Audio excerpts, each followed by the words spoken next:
D'accord.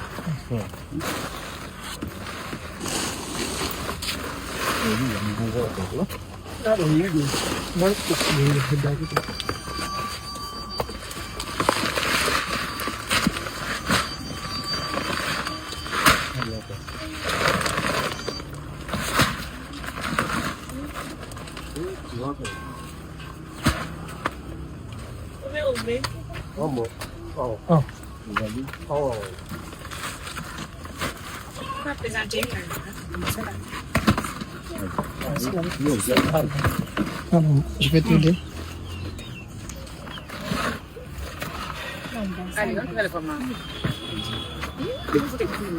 Alors, tout d'abord, nous félicitons les autorités à tous les niveaux. Il faut reconnaître qu'aujourd'hui, nous sommes en mission à Gawal, sans la peur au ventre. Aujourd'hui, nous avons un document nous autorisant de faire des activités partout en Guinée, sans craindre, à moins que si nous obtenons des difficultés qui sont liées à des activités, il n'y a pas de problème. Hein. Et nous avons un document officiel qui nous autorise de mener des activités partout en Guinée. Donc, nous saluons les efforts fournis par l'État guinéen, parce que n'était l'État, on n'a pas obtenu ce qu'il faut. Alors, donc, l'État est partenaire à nos activités, tout comme nous sommes partenaires aux activités de la direction, du ministère de la femme, de la famille et de solidarité. Donc, aujourd'hui, si nous voyons les représentants de ce département, qui est directement lié à nos activités, c'est une offre de soulagement. Raison pour laquelle, certes, Madame la ministre va tomber dans sur cette vidéo, pardon. J'invite encore une fois de plus tous les cadres du département de nous soutenir, même si ce n'est pas financièrement, moralement, nous en avons besoin. Nous en avons besoin puisque ce sont eux aujourd'hui qui détiennent tout ce qu'il faut pour accompagner les populations vulnérables. Nous sommes là, c'est juste pour leur donner un coup de main. Nous ne sommes pas ennemis à l'État, nous ne sommes pas des concurrents à cette direction. En fait.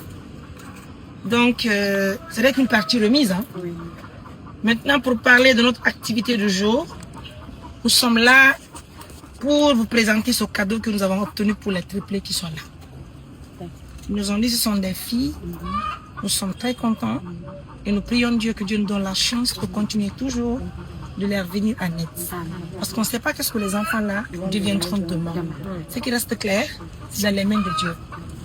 Donc, mesdames, messieurs, vous partenaires de confiance partout à travers le monde, nous sommes en compagnie d'une forte équipe. Hein, et nous avons trouvé également une forte équipe.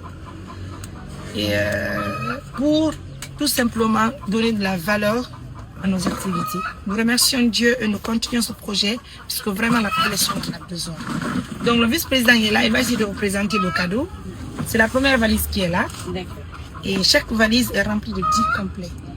Donc ça c'est pour les enfants. Tu peux présenter, tu peux les ouvrir. D'accord, iko triplé avec betatu juu betungadi na wadi valise tatu arai mafami doni valise kala arai ko yata do complet sapo na nder arai ensemble na noto ko woni ko derga do ko sudawol donc ko serviette comme voilà do complet ni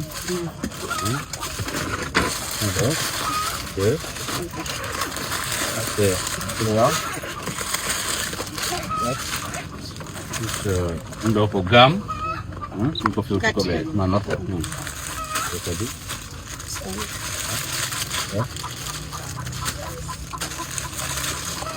Voilà, comme ça. Il y a 10 complets dans chaque valise. Oui. Nous le comptons parce que tout simplement nous voulons vous prouver ce que vous Donc c'est un peu ça. Comment faire L'autre là. Ouvre la valise. Donc vous aurez les 3 valises comme ça. Donc vous avez vu, c'est la même chose. Cette valise aussi. Ici encore il y a 10 complets. Donc elle connaît vite, on donne, il connaît, donc elle connaît. La même chose, comme c'est des trucs. Voilà, d'accord. Voilà. Donc c'est un peu ça. Donc 5.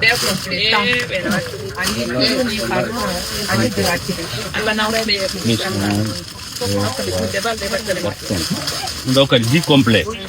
Et soudard et serviette. La même chose. Donc au fil, il faut nous dire mon. Voilà, tout ça là. Ouais, tout ça. Ouais.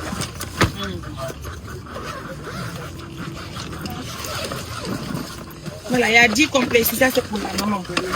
Maman des triplés. Donc il y a 10 complets, donc au final, il y a bobo. Un peu ça. 1, 2. Il faut le tirer. D'accord. 1, 2, 3, donc 4, On voit. 5, On voit une à une. 6, 8, 9, 10. D'accord. 2.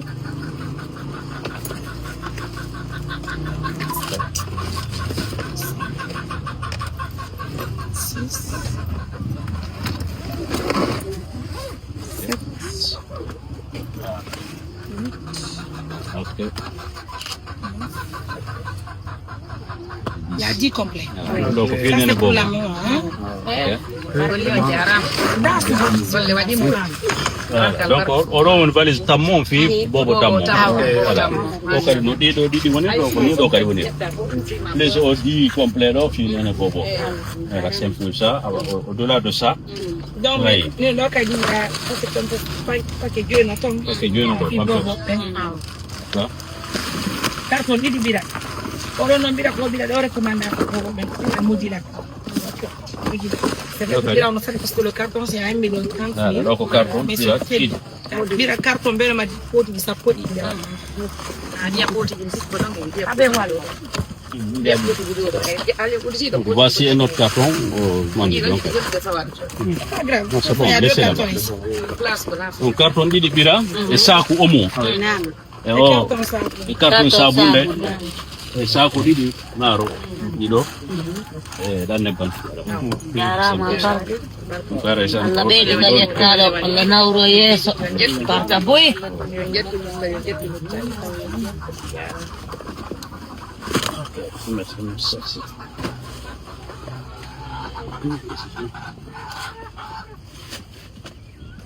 jarama Allah addi on do jammo jere rutta do jammo jere do jammo reno ayna tawlon ɗon newni min waw heɓude ka ONG toon e dow ballal partenaire ɗo ɗi hewtingol ɓe funeɓe tato hawte ɓe guure nde wallahi reɓe falno ɓuri ɗum ɗo kadi kono ko ɗum ɗo Allah lon ɗon newni ay gitade no way surtout de la nela kam goni sam nene bo wonay ça wallahi nene bobo kare ko teddingal moɗo duwana ɓe rama ɗum hewtini on nani monsieur teddingal mo Awa. ɗo wawi battare tokkone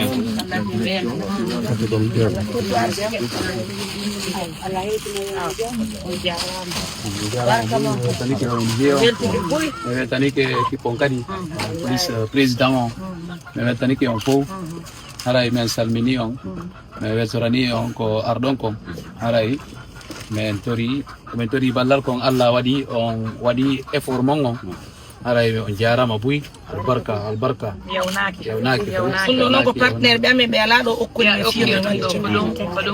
partenaire me weltani ke partenaire ɓe ɓen fo me weltani ke ɓe Hajjati du Bruxelles no ɗo Solidarité Mariam Touré no ɗo frère Baba Ali mo kanko addimar ko ene bandang donc ça ko partenaire ɓe woni okkorde men seeɗa ɓen hawsta men okkora juɗɗe kadi yo to angal mi waɗi carburant ade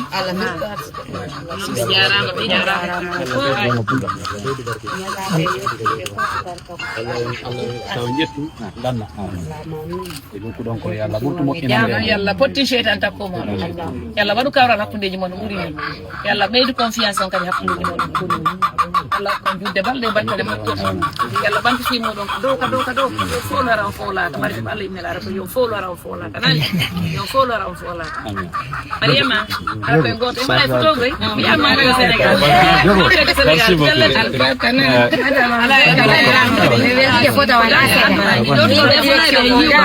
mi weltike fota wona seeɗa ara mi tono to modi ɓe waɗani en duwa Allah addi on jam yo Allah nattu on e jam moƴƴere aray min mi mari ko mi yeten do woto waylo gawal nasare hetti inde den nanir tonno inde den ko e yaltude woni kono ko tampuɓe woni wallahi na hi golonti kayation kono so hewti ka nder suudu darota ko haray meɗen tori on ñande wo balla no wawirɗo wo don wawi hewtude so hewti wonno wullata yalta ka gonta gite kono yalta ka ɓernde mum no nder ga ko ɗum waɗi si menen min siivi on min ñiiɗo wallude tampuɓe ɓen min wullay kono no mon yiyata gonɗi kono no yurmi no nder ga koye inde nden koye yaltude woni fayda woɓɓe landotono gawal si koye nder laggine tawa wallahi mono wowlande no tawa ko ministre Ousmane watti ɗo Ousmane gawal kon buy ko andi ɓen nayi min woodi gore ɓangina gawal enana Sénégal jeeɗo haray men torike on ton heɓu ko mettata on kamen ga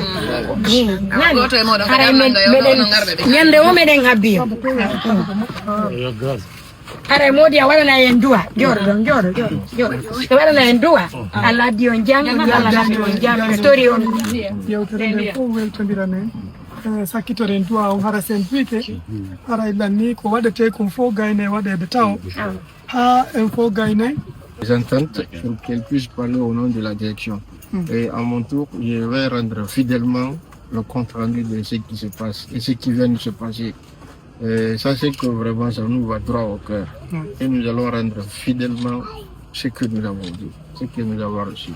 On ne peut pas prier pour vous, c'est Dieu qui peut vous payer et continuer à œuvrer dans ce sens parce que le vrai héritage qu'on peut donner à un enfant, c'est son éducation et son instruction. C'est pourquoi nous sommes sur le terrain en train de soutenir et accompagner ces enfants. Donc, on ne peut que vous dire merci et grand merci. Que Dieu vous protège. Merci.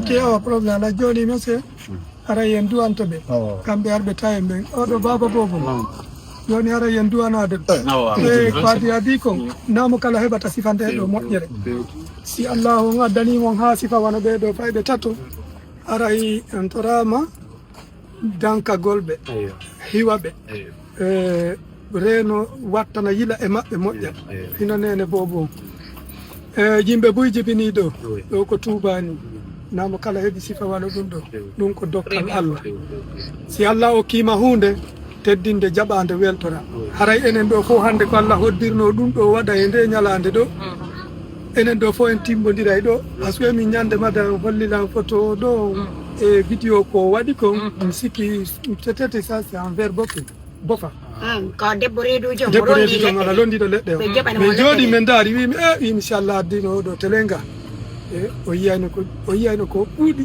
kono alhamdulillah e hannde Allah waɗi men jooɗodi ko Allah o suwasiri noon tawde ari ɓerɗe amen ɗe no laaɓi e feemato na wiigol ko manti na wiigol ko jogallo woni e hollude ko Allahu lanɗon koddiri yo golluɗe ɗo golle ni en torike Allahu lanɗo yo Allah ɓeydammo yo Allah ɓeydamɓe o wondi ɓen fof raki rabbana atina fi dunia hasanatan wa fil akhirati hasanatan wa qina azaban nar rabbana hab lana min azwajina wa dhurriyyatina qurrata a'yunin waj'alna lil muttaqina imama allahumma salli ala muhammad wa ala ali muhammad kama sallaita ala ibrahim wa ala ali ibrahim wa ala muhammad wa ala ali muhammad kama barakta ala ibrahim wa ala ali alamin innaka hamidum majid rabbana la tuzigh qulubana ba'da idh hadaytana wa hab lana min ladunka رحمة إنك أنت الوهاب سبحان ربك رب العزة عما يصفون وسلام على المرسلين والحمد لله رب العالمين يلا هيوتي كنا يوم